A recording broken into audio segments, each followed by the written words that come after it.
Let's talk about laying low the biggest and mightiest war machines of the enemy, and the mightiest monsters that they can bring to bear. Let's talk through every single Warhammer 40k faction, and some of their best options for anti-tank.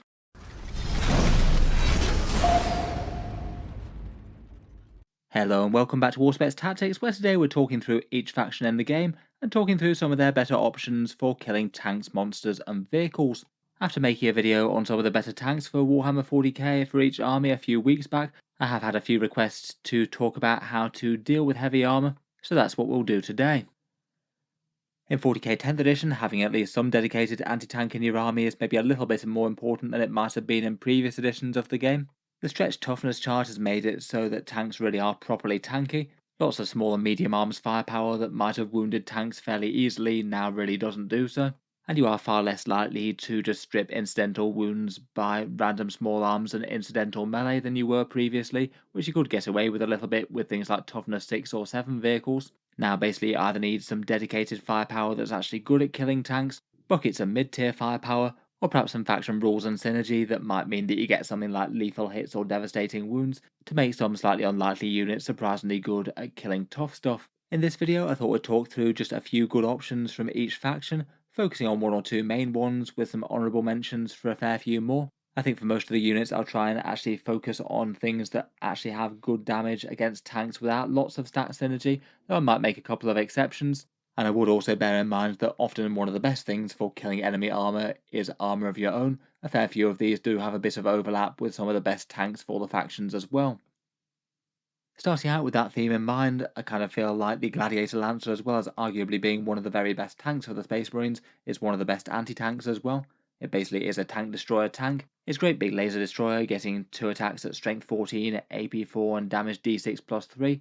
Fairly impressive stats just on its own right, but more importantly he gets to reroll 1 hit, wound and damage result every single time you fire with it, and it just makes it spectacularly reliable, and not really reliant on Space Marine Oath of Moments to deal damage to a big hitter, but you definitely can use that with all sorts of other units. It's got some good small arms and an okay defensive profile for 145 points.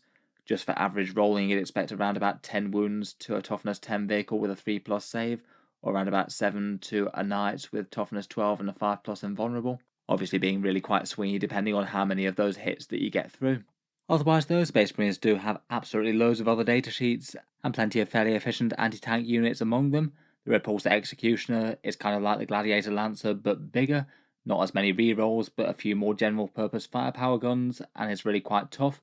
Eradicators could potentially beat the raw numbers of the Gladiator Lancer if you could somehow deliver them into 9-inch range quite reliably. I guess you could do that with a repulsor or something potentially. Their melter shots get to re-roll the hits, wounds and damage results against monsters and vehicles, so again they could be really quite a good choice to fire at something that isn't under Oath of Moment. Talking of which though, the Oath of Moment does make just about any of the Space Marine general purpose firepower really quite efficient if you focus a whole ton of shots on one big tough enemy vehicle. Say things with medium strength and damage too like Hellblasters, or things that might throw out a fair few mortal wounds like Sternguard. If you can get a few of those squads all focusing firepower on one big tough unit, you're going to get yourself really quite a lot of wounds and mortal wounds. Finally, while we're on anti-tank things, I'd also mention the Stormspeeder Thunderstrike as well, giving out its +1 to wound against monsters or vehicles for the rest of the army. Has a little bit of anti-tank firepower itself, but again could be absolutely massive with getting the rest of the force to hit one unit really hard, and doubly so if combined with Oath of Moment. Moving on to the Astra Militarum, and they're maybe not a faction that does too badly for just raw anti-tank firepower on a whole load of units. Born Soldiers definitely helps out with a bunch of auto wounds on things from anything remaining stationary, and most of their tanks and infantry squads can pack a few incidental heavy weapons anyway. For dedicated anti-tank fire support, I feel like perhaps one of the more interesting choices might actually be the Rapier Laser Destroyers from Forge World. Perhaps a bit of a niche choice, but I think their numbers are fairly good at 30 points per model, and you get between 1 or 3 of them in a squad. Each of these get 2 attacks, a ballistic skill 5+, at strength 12, AP 2, and damage d6 plus 1, and they all get twin linked and heavy, so usually hitting on a ballistic skill 4+, and they also have lethal hits if they're stationary as well, both via their special rule and Born Soldiers as well. Their defense is definitely on the weedy side, toughness 4, a 4+ save and 3 wounds. Definitely isn't so great, though at least it's a little bit tougher than your average heavy weapon team. And for keywords they get both regiment and artillery, and does help with a lot of synergies within the guard codex like anything else that buffs artillery, plus other things like Leman Russ executioners for extra AP. or perhaps some stratagems like Fields of Fire. With Regiment they can be ordered as well, so they could very easily be +1 to hit there. Overall I'd say they do have pretty strong anti-tank damage for 90 points, even if they are very fragile, around about 8 wounds to a toughness 7 vehicle with a 3+ save, or 7 to a knight type profile. For the points cost they're at, I really don't think that's too bad, and while that does have them stationary, that is without any other external buffs like extra AP or anything. Otherwise, for similar heavy weapons, I feel like the heavy weapon squad is a bit too fragile for direct fire support, and the field ordnance is a bit overcosted since they went up. Quite a lot of the guard army is fairly good at anti-armor though. Scout and armored sentinels are very popular, and they can certainly pack a fair few las cannons and hunter-killer missiles. The Lehman Russ Demolisher has the best per point anti-tank profile out of the mainline battle tanks, particularly if you get close enough to use the multi-melters, and just focused artillery with a whole bunch of stacking damage buffs can be pretty effective, particularly with Born Soldiers giving you lethal hits against tougher targets. Moving on to the sisters, the Adepta Sororitas perhaps feel like anti-tank is a particular weak spot for them at the moment. They used to have multi-melters from Retributors that were genuinely very scary for the cost, or a Pencher that could be buffed to the extent where they could probably take down most vehicles in a single round of combat, but now neither of those are really the case. Particularly 18-inch range Retributors really hurt them quite a lot, and they're nowhere near as effective as they were. Unfortunately for them, for at least dedicated anti-armor units, there's not really a load of choice besides Retributors in the Sisters Index right now. The tanks can definitely chip in with a little bit of firepower, but neither the Exorcist nor the Castigator are super exciting, I think. And even things like Seraphim Inferno pistols wound on a 5+ now as well. I feel like if you were to try and make Retributors work, then putting them in an Immolator could be worse. 130 points for each of those, and that helps them get actually into their 18-inch range with 8 multi-melter shots re-rolling wound rolls if they target the same target as the Immolator. Every melter wound that goes through does have the potential to be scary at least, getting an auto 6 damage out of a miracle dice if you've got one. The Immolator could chip in with its flamethrower attacks, or even just add in more melter with its twin linked multi-melter it can take. Still though, I would say that their damage output isn't super exciting. 8 wounds to a toughness 10 3+ save vehicle, or 5 wounds to a knight type profile, though it does go up very significantly if you get within melter range, so I guess you need to aim for that. Still though, the numbers aren't really all that impressive, particularly when they're really fragile and could die to Overwatch. In reality, probably some of the best anti-tank that Sisters can access at the moment might be via allied knights, like say Armored Warglaves, or even something like a Knight Castellan, which do seem to see play in Sisters lists a fair bit now to cover the weakness. Otherwise, as mentioned, things like Castigators, Exorcists, and other random melter weapons from different units can all chip in, but most of them tend to work out similar or worse to the damage output of the Retributors. Next up, for the Adeptus Custodes, there's a couple of more dedicated anti-armor units that I thought were both worth talking about. The Caladius Grav Tank maybe being the biggest and most obvious one, packing a twin heavy blaze cannon with 4 attacks, hitting on 2s at strength 12, AP 3 and damage d6 +2, and they also have the twin link special rule as well, and lethal hits against monsters and vehicles, so those 4 hits all have really quite a good chance of converting to be successful wounds. Caladius tanks are just very strong right now. They're hard to kill too, with 14 wounds at toughness 11 and a 2+ save, and just with one of these you average respectable profiles to either toughness 10 or knight type profiles. A couple of these, with a bit of good luck, could easily down an Imperial Knight in a turn if your opponent rolled poorly on his saves. Otherwise, for specialist big stuff hunters, you have the Adeptus Custodians at 65 points each. The Custodian Terminators now get the built-in special rule where they get to reroll wounds against vehicles, monsters, and characters with Strength 7, AP 2, and Damage 2 Guardian Spears, and that's going to translate to a lot of successful wound rolls. They also have the Martial Qatar for lethal hits as well, which helps out a lot against tougher things, and they can also have +1 to wound on top of that for 1 CP extra if you really need to mess up a vehicle. Even just with no stratagem though, if you get say 2 of these guys into melee, then they'd do around about 7 wounds to either a toughness 10 vehicle or a toughness 12 knight. That's not bad for just literally 2 Terminators, and they do have other advantages with a flurry of anti-infantry type shooting that still does reroll wounds against those big targets, and they're generally tough with T7 and have their nice teleport move.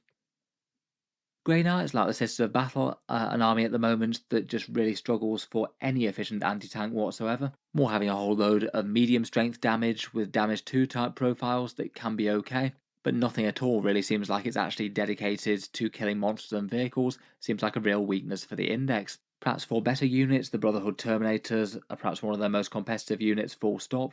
They have a flurry of force weapon attacks with damage 2, and they get lethal hits on the charge, which would make them a bit better against enemy vehicles and monsters. Plus, you could potentially have a +1 to wound with a chaplain as well, though he's competing against a lot of other good buffing characters. Really, in theory for the army, it should be the Dread Knights that should be doing the heavy lifting, but they're a bit overcosted at the moment. I guess if you do know that vehicles are going to be showing up, then the Grand Master in the Dread Knight could be okay. Very expensive at 245 points, but he gets some pretty maximal rerolls against monsters and vehicles. He's very dangerous with a Demon Hammer against a Knight. He averages around about 15 wounds in melee against that. Otherwise, librarians throwing out Vortex of Dooms could certainly chip in some mortal wounds, potentially focusing them really quite well if you have multiple teleporting around the board. And again, as with the sisters, allied knights like Armiger Warglaves or Knight Castellans or things might be interesting. They don't really mesh amazingly well with the Grey Knight style of play though, perhaps. Overall, I feel like Dread Knights probably should fill this role. At the moment though, they're just not really quite efficient enough to do so. For the Admech, I've maybe not gone too adventurous here by choosing arguably the most competitive unit in their index with the Cataphron Breachers, 150 points for 3 or 300 for 6. Their heavy arc rifles definitely do a number on tanks, 2 to 4 shots depending on how close you are to the enemy, a strength 8, AP 2 and damage 3 with anti-vehicle 4+. They can get full rerolls to hit if they're near a battle line unit like some Rangers or Vanguard. They're fairly tanky with T7 and 3 wounds, and at 36 inches, 3 of them with average around about 1 or 2 failed saves with those big damage 3 profiles, going up to around about 3 failed saves, so 9 wounds within 18 inches. Not too bad on a unit that's tough and has some okay melee. They could be doing significantly more than that as well. They could have the heavy keywords from the Doctrina buff, and they're quite a nice unit to have Master Annihilator in the unit somewhere from one of the tech priests, giving them sustained hits 1, which is quite big when you're hitting on 4+ normally. The Manipulars could also be interesting enough for lethal hits as well. Again, that's quite nice with their mid-strength profiles. Otherwise, for Admech anti-tank, they might have a few Cognis las cannons here and there, but otherwise the Scorpius with the Ferromite cannon and the Disintegrator missiles is fairly reliable at chipping wounds off enemy heavies. It does cost a fair bit though. And the other flavour of Cataphrons is usable enough as well. Cataphron destroyers with Grav will be wounding vehicles on a 2+, not a load of AP, but again that's going to stack really quite a lot of wounds and saves at multi-damage. Next up, we've got the Imperial Knights, where as every single unit is a big stompy war machine, almost all knights tend to do anti-armor at least fairly well. Perhaps one of the main ways that the majority of knight lists often tend to get a fair bit of their anti-armor would just be Armiger Warglaves with those thermal spears. You might want to have a fair few of them in the army just full stop, as they're quite nice to hold the front line. And the thermal spears are perhaps surprisingly devastating anti-tank, 2 attacks at strength 12, AP 4 and damage D6, with a massive melter 4 within 12-inch range. Theoretically up to 10 wounds out of a single shot if you roll hot. They've also got better range and better strength than most melter, the movement speeds to deliver it, and they really quite like the single reroll hits of 1 from Lay Low the Tyrants as well. If you include the Lay Low the Tyrants rerolls, then even just one Armiger could average around about 1 failed save against a toughness 10 3+ save vehicle. On average that's somewhere around about 7 or 8 wounds to that, which is pretty impressive, particularly considering that that's not the end of the story, and then they'll then go on to charge and chop things up with that Reaper Chain Cleaver, a few attacks at strength 10 and damage 3. Otherwise though, most of the big knights tend to be really quite strong at killing tanks. The Knight Castellan is a fairly dedicated vehicle hunter. He gets to reroll some 1s, and also that enormous Volcano Lance. The Valiant's got a scary enormous damage harpoon with devastating wounds. The Crusader's fairly general purpose, but has enough heavy shots to threaten, plus could use that +1 to wound stratagem maybe. The Knight Atropos is a dedicated vehicle killer, getting big buffs against that, as are the Porphyrion and Asterius if you want to play with the really big ones. And of course it's not like any of the dedicated melee knights won't just absolutely ruin vehicles. Canis Rex, the Knight Gallant and the Knight Lancer are all kind of similar with their melee power. Most normal sized vehicles should be taken out in a single round of combat, and have got a reasonable chance to one-shot enemy knights as well. Moving on to the ranks of Chaos next, and first up we have the Chaos Space Marines. For them I've chosen the Obliterators at 160 points for 2 of them, or 320 for 4. Their damage output, admittedly, is fairly general purpose. The Flesh Metal guns can either flex to anti-Horde or anti-Space Marine mode, but for anti-tank purposes they'd be doing D3 attacks at strength 12, AP 3 and damage 4, plus having Melter 2 as well, so a big 6 damage within 12-inch range. They want to be delivered via Deep Strike. I've seen a fair few people taking big blocks with 4 of them and then using that undivided mark stratagem on them, the one that gives you full rerolls to hit and wound, and then you can supplement that further with a Dark Pact to give them sustained hits maybe.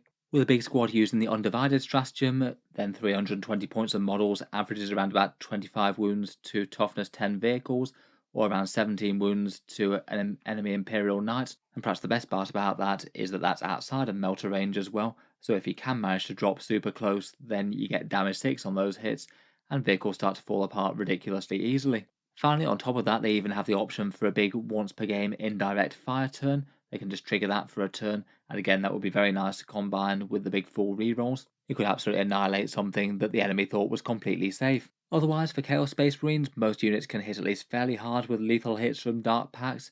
Terminators Chosen and Possessed can all be solid enough when they're buffed in combat, that maybe aren't quite as much dedicated anti-tank as some things. I guess for extra Chaos Space Marine firepower, Predator Annihilators are usable enough dedicated anti-armor. They're probably not the most exciting unit that's actually going to compete with Forge Fiends against the general field. I believe that the raw numbers of the Predator do slightly outcompete the Forge Fiends if you are just going against nothing but armor, but Forge Fiends are massively more general purpose with their huge slew of damage 3 attacks, and devastating wounds is very nice against invulnerable saves as well. In general, Chaos Space Marines don't really go too far wrong with Obliterators, Forge Fiends, and some scary melee.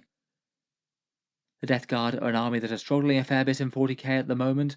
I feel like most of their unique choices aren't perhaps super exciting against enemy tanks. They are rarely completely useless due to most of their plague weapons having lethal hits now, so they can do some chip wounds at the very least. Just for raw damage point for point, the cheap Predator Annihilators do a reasonably good job for them. Long-range las cannons and re-rolling ones to wound and damaging enemy vehicles. Perhaps not the most exciting, but does get the job done. A single Predator Annihilator averages around about 6 wounds to a toughness 10 3+ save vehicle, though getting a bit worse against things like Knights, where they don't wound them quite as well with the las cannons being strength 12. I feel like they tend not to be quite as popular though, as generally Death Guard players like to play with the more themed units as opposed to the more generic Chaos picks. Otherwise, the Mephitic Blight Hauler is another unit that seems to be going for the anti-tank role, though with multi-melters being short range and only strength 9, it does mean that they're going to struggle to punch up all that much, tending to be maybe a little bit more anti-elite perhaps. And Plague Burst Crawlers are very popular and can be buffed a bit with the Lord of Virulence. Their entropy cannons can chip in with some long range fire, though the Mortar might have its first choice to go after enemy infantry somehow. Finally, Mortarion himself will certainly upend the battle tank that he gets in combat with. He'd kind of hope that he'd be able to do that though as a Demon Primarch. For the Thousand Suns, there's definitely a couple of different ways that you could look at this, but I thought perhaps one fun way to look at them would be the Scarab Cult Terminator damage combo. The one that if you put all the buffs on the Thousand Suns units together, then they can basically kill just about everything in the game. It's very expensive, taking a very points intensive Terminator unit, then adding a Terminator Sorcerer into them, and then hopefully having Magnus nearby ideally as well, and then potentially spending both Cabal points and Command points on top of that. If you go for a fairly maximal damage combo with them though, the idea would be to have 11 Scarab Cults with Inferno Combi Bolters, so 44 shots within 12 inches, and then Deep Strike or teleport them there with the Umbralific Crystal. They do get some Hellfire missiles as well. Then you could make the Inferno Combi Bolters psychic weapons for 1 CP, remove their target saves with a Kabbalistic Ritual for most of your Cabal points, get +1 to hit and wound for Magnus being nearby, get sustained hits on the Combi Bolter fire with their Detachment Psychic buff, reroll all hits and wounds for a further CP, and lethal hits from the Scarab Cult Sorcerer himself, who can also chip in a little bit of a Witchfire too. Obviously you wouldn't necessarily need to go that heavy on anything, but the damage output can just about kill the vast majority of things in the game. You average 34 wounds to any vehicle or unit without invulnerable saves, or feel no pain, no matter what it is, pretty much. Or to things with a 5+ invulnerable save, like an enemy Imperial Knight, you'd average around about 25 wounds with that, potentially killing a big knight dead in one single round of shooting. Never mind what anything else in your army does, whether they get into combat, or whether Magnus does other things. Definitely has some very scary damage potential, though I guess could potentially be screened out a bit. Otherwise, Magnus himself has absolutely enormous damage against most standard tanks. He gets +1 to hit and wound both with his rather powerful psychic attacks and his melee. Combining the two does mean that he kills most vehicles in a single round of attacks. The Mutalith Vortex Beasts are really quite scary. They've got the potential for a damage d6 +6 shots out of that Warp Vortex. And if you just want some more predictable standard type anti-tank firepower, then the Predator Annihilator is still an option for them as well. For the World Eaters, I think it's hard not to give the Monster and Vehicle Slaying crown to anyone but Angron himself. 415 points, and perhaps one of the best units in the index, just full stop, making his way into a lot of World Eaters competitive lists. In combat, he strikes with 8 attacks at strength 16, AP 4, and damage d6 +2, re-rolling hits if it makes sense for him, averaging something like 28 wounds to a toughness 10 vehicle or enemy knight in combat. You can get more buffs for him with Blessings of Khorne, though you might well just be using them to get him into combat anyway. If he is in combat with a particularly tough foe that you think you need every single buff against, he can get a +1 to wound for 1 CP as well. Plus he's fairly fast to getting where he needs to be, fairly tough, and has his chance to respawn. In general, I think that you'd hope that Angron of all people would generally be able to kill whatever he gets into combat with though. Otherwise though, most of the standard Khorne 8 units are fairly good in melee. They're all going to whittle down monsters and vehicles given time. Perhaps the most specialist for anti-tank options might be the Exalted 8-bound, with the Sergeant with its twin-linked dual chain fists, which is pretty impressive.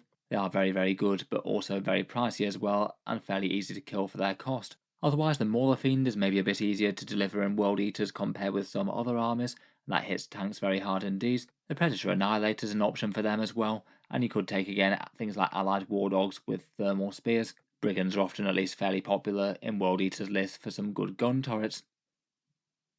For the Chaos Demons, again the stuff that tends to be best at killing the enemy's big heavy hitters tends to be the big demons.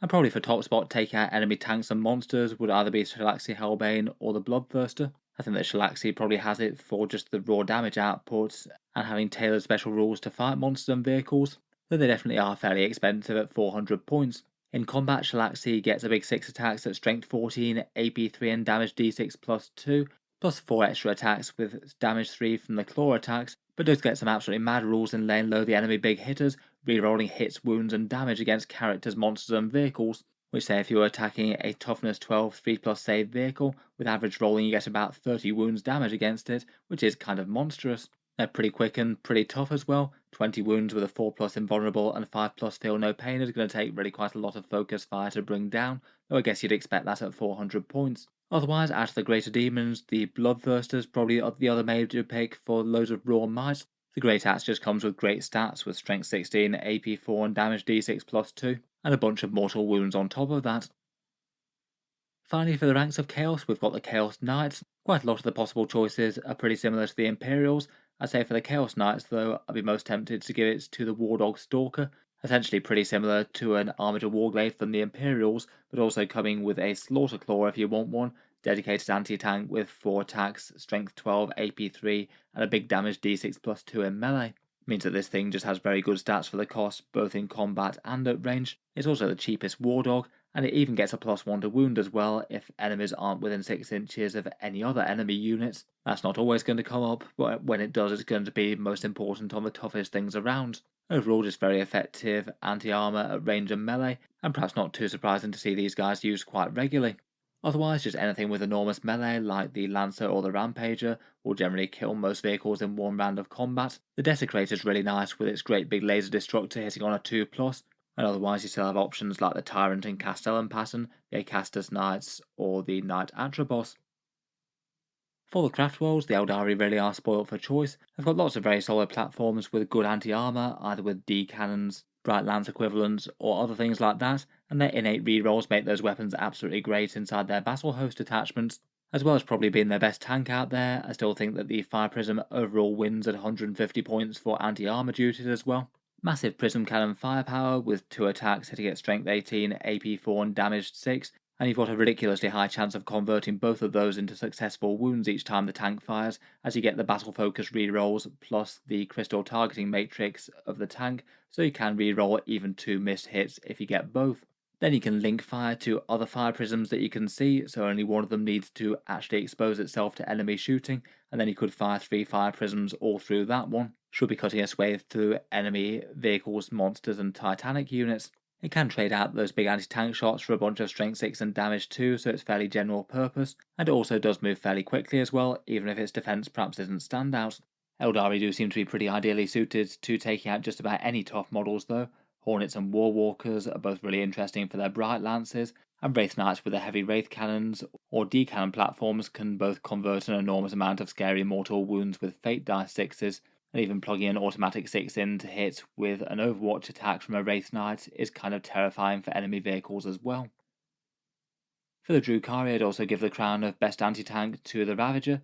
3 Dark Lances for 95 points is just nice and simple and effective, maybe not too much more to say besides that. The Dark Lances hit at strength 12, AP 3 and damage d6 plus 2. It gets to reroll hit rolls of 1 against units that are at starting strength, or you could throw in some pain token rerolls if you do really want to maximise on anti-tank. Just on its base damage output against an undamaged target, say a toughness 10 3+ save vehicle, you'd average around about 7 wounds turn on turn. Quite scary when you could very easily have 3 of these floating around in the backfield, dishing out the hurt. Admittedly, they aren't enormously hard to kill though, if you've got anything that can reach them at a decent-ish range. Otherwise, for solid Drukhari anti-tank, you could take some Scourges with Haywire or Lances. They get to move, shoot, move as they wing around the board, so they could deal some good anti-tank while staying safe as well. Again, they'd definitely be bad news for an army that's very heavy in vehicles. For Tyranids, I was a little bit unsure as to which one to try and raise as the top anti-tank unit for the army. I feel like they've really got quite a lot of units that are just kind of okay against killing monsters, lots of things with biggish damage, or fairly general purpose fire support. They can get lethal hits for their entire army if they're going up against an entire army of vehicles, so that would help out quite a bit. Perhaps a one slightly more standout choice that's very anti-vehicle, Old One Eye, it exists for 140 points. He's the character Carnifex with 9 wounds and a 5+ feel no pain, so it is at least fairly resilient, and in combat he gets 6 attacks at strength 14, AP 3, and damage d6 plus 1. Should be enough to tear apart the vast majority of normal sized vehicles. If he's re-rolling hits, then he averages around about 13 wounds to a toughness 10, 3+ save vehicle, and he gives that to the unit that he's leading as well, though it would depend on still having another Carnifex alive in the brood. Otherwise though, I feel like there's really quite a lot of other units that you could have mentioned as reasonably solid Tyranid anti-tank. The Rupture Cannon Tyrannifex isn't taken quite as often as its Acid Spray brother, but doesn't have too bad average numbers and is very tanky, really quite swingy as to whether or not those big hits convert though. Things like the Maliceptor, Haruspex and Exocrine are all just general purpose good damage dealers, probably just as good against medium or heavy infantry as tanks though. And Zone Thrips can essentially fire out little las cannons, shots at strength 12, AP 3 and damage d6 plus 1, though again they're kind of general purpose and have pretty much the same sort of value for their warp blasts as they do the las cannons, so I wouldn't really say they're as dedicated anti-tank as some. Overall though, maybe a bit more anti-tank that's just spread out over the course of the army as opposed to all in just 1 or 2 units. For the Genestealer Cults, the most obvious choice at the moment is the Acolyte Hybrids, 75 points or 150 points for 10 of them. A squad of 10 can be equipped with 4 demo charges, each with d6 plus 3 shots at strength 12, AP 2 and damage 2, hitting on a 5+. Their base numbers are kind of okay, but they can get an awful lot of buffs layered on them to be incredibly scary. Usually you'd ideally want to use the 3-inch deployment stratagem to drop down fairly close. You get to reroll hit rolls of 1 from their datasheet, reroll wound rolls of 1 if an enemy is on an objective, get sustained hits and ignores cover from Cult Ambush, the buff that you get when you drop onto the board. Extra AP on a focal target from a Ridge Runner that could fire out a mortar to hand that out, and then a 1 command point 1 for a +1 to extra ballistic skill and extra AP, potentially getting these things all the way up to AP -4 and hitting on 4s again. That'd be a 2 CP spend, though I guess you could reduce with a Nexus a little bit, but just 1 squad of 4 with that, with some Hand Flamers in addition, would yield you around about 31 wounds to a toughness 10 vehicle from Cult Ambush, which is kind of ridiculous, or 18 wounds to a toughness 12 Imperial Knights. Pretty crazy that you can get that out of an 150 point squad, and also one that can respawn when they're inevitably killed in Retribution and go back into Cult Ambush. Then they can combat with their demo charges all over again, and potentially even drop in close again if they go back into reserve and then use the stratagem to pop out. All of this is a little bit command point heavy, but kind of worth it when you can kill something that's quite so much bigger than the squad costs in the first place. They do also have options for a stratagem for +1 to wound, or adding in a Primus for some bigger rerolls to hit as well. Both of those I think are usable enough. Otherwise, Neophytes, despite not having as much anti-tank firepower, can still be a big threat to just about anything with seismic cannons and the similar buffs applied. And Aberrants hit very hard with a whole bunch of damage 3 weapons. They'd be wounding vehicles on 5s a lot of the time, but a Biphagus within the same unit can be really quite nasty with that, helping them punch up quite a lot against tougher targets. He can also forward deploy, so you can get those big hammers swinging right from turn 1. For the Necrons, again I'd probably say that they're another army where their strongest tank is also perhaps their strongest anti-tank. The Doomsday Arc is 185 points, a fair amount of wounds, with toughness 9, a 3+ save and a big 4+ invulnerable, and it fires out with a Doomsday Cannon, d6 plus 1 attacks at strength 15, AP 4 and damage 4, getting heavy and devastating wounds when it's stationary for some serious anti-tank indeed. It's really quite powerful that it can inflict that amount of damage at really long range, doesn't really lose too much if it moves about as well. And for average rolling, it is a little bit swingy with the d6 shots +1, but it gets you around about 10 wounds average against a toughness 10 target, or around about 6 or 7 wounds against the knight profile with the invulnerable save. Otherwise though, Necrons definitely have a few different rivals for the title of best anti-tank. I feel like if you know you're fighting against vehicles and not monsters, then the Void Dragon would definitely have a claim to that crown. Excellent anti-vehicle rules there with his spear both at range and in melee. The Canoptek Doomstalker I still think is very usable with the Necrons and really quite a cool model. I'd say probably point for point it's a tiny bit worse than the Doomsday Arc, but probably not to the extent where it's going to make any major difference to most players' lists. Finally, the Locust Heavy Destroyers are very intimidating with their cheap cost and a big damage 6 weapon each. They're massively heavy on the Alpha Strike, though they perhaps do die a little bit depressingly easily. The right sort of firepower cuts through them really quite quickly, maybe a bit more so than things with invulnerable saves like the Arc. For the Leagues of Votann, again if it's vehicles not monsters, the Drukhari Thunderkin are pretty interesting with their grav guns. These things get d6 shots and blast at strength 5, AP 2 and damage 2, so already fairly good at killing things like Space Marines, though they wound vehicles on a 2+ being grav weapons. If they either have a judgment token on their target, or have a Drukhari Iron Master in the unit giving them a +1 to hit, you'd expect around about 8 wounds on most 3+ save vehicles. That's really not too bad for the points cost, given that they're okay against infantry as well, though perhaps their biggest deal is they're really quite short ranged at just 18 inches. Might be using Strategic Reserve to get them there, or just using them for counter attack, but I feel like they're currently one of the better units in the index. Otherwise, the Leagues of Votann have a very small army roster at the moment. The Hexton Land Fortress does pack a big scary railgun, so that would certainly be able to do some work and threaten to end some enemy tanks in one round of shooting. The Iron Here Hearthguard are fairly efficient as the index goes, kind of general purpose though, and aren't really true anti-armor, I'd say. For the Orks, a lot of competitive lists tend to be running things that are all kind of okay against armor, maybe similar to the Tyranids, but maybe not truly stand out for any one unit. I feel like a few of the units that might have been quite good against tanks just aren't really very much at the moment. Tank Busters are massively overcosted, and a bunch of the bigger stompier walkers that you might hope will be quite good against tanks and vehicles are overcosted too.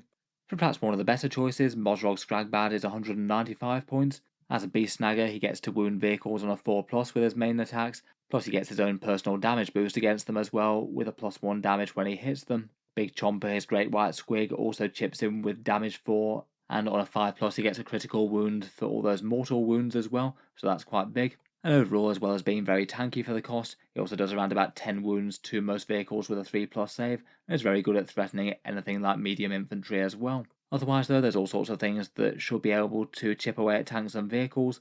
There's the regular Beast Boss on the Squigosaur, Beast Snagger boys with Beast Bosses, or Squighog boys. Any of the Beast Snaggers tend to have some okay benefits against them. Knobs and Mega Knobs in enough numbers should be able to down them with Power Claws or Kill Saws. And for more efficient anti-tank firepower in the index, the mech guns with the custom mega cannons are perhaps worth a look. They spit out a solid amount of hazardous strength 12 and high damage shooting. Finally, last but not least, we have the Tau Empire. For the Tau's best anti-tank, I've chosen to rank the broadside battlesuits here. Perhaps as dedicated anti-tank fire supports, they're one of the strongest. 110 points each, and reasonably tanky with a couple of shield drones, and they have the potential for 3 different anti-tank profile weapons. Heavy rail rifles with 2 shots at strength 12 and damage d6 +1, twin plasma rifles with strength 8 but twin links to punch up a bit, and a single shot seeker missile. You can swap one of the last 2 out for ignores modifiers if that makes more sense. Depending on the army as well, you might also be able to get reroll ones to hit with Shadow Sun, or 4 rerolls from Tetras, and a fairly easy +1 to hit from the faction rule as well if they do all focus fire. If you take the direct fire weapons, then their first volley averages around about 16 wounds to a toughness 10 vehicle, or around 12 wounds to Imperial Knights. That would drop off a bit after the Seeker missiles go away though, I guess. Otherwise though, for other things taking out heavy hitters, buffed crisis suits with cyclic ion blasters are fairly good anti-everything, though I feel like there may be a unit that needs a bit of work to make them good against tanks as opposed to just killing space marines and things. Piranhas with a couple of Seeker missiles can definitely chip in early game, and Hammerhead, Skyrays or Long Strike are all kind of fine against tanks and vehicles too. In any case though, that just about brings us to the end of our look at anti-tank in Warhammer 40k. Let me know your thoughts on your favourite anti-tank units in your own faction, what's been working best for you, and which of these would you be most tempted to take in competitive list and reality when you're trying to be at least somewhat good against all armies, and not just a select few. If you've enjoyed the video, then feel free to subscribe to Auspex Tactics, while I'll certainly keep the regular 40k videos coming. I do tend to post new ones just about every day. Finally, if you have been enjoying all the videos on the channel, I would just like to mention that Auspex Tactics does have a Patreon page as well, and you can find that linked in the video description if you'd like to help support. Channel patrons do get a fair few advantages, seeing certain videos early, regular votes to see what sort of things come next on the channel, and automatic entry into the regular prize giveaways with a chance to win some big model kits each month. If any of that sounds good to you, or you'd just like to help support, the link is down in the video description. In any case, a massive thank you for listening, and I'll hope to see you guys next time.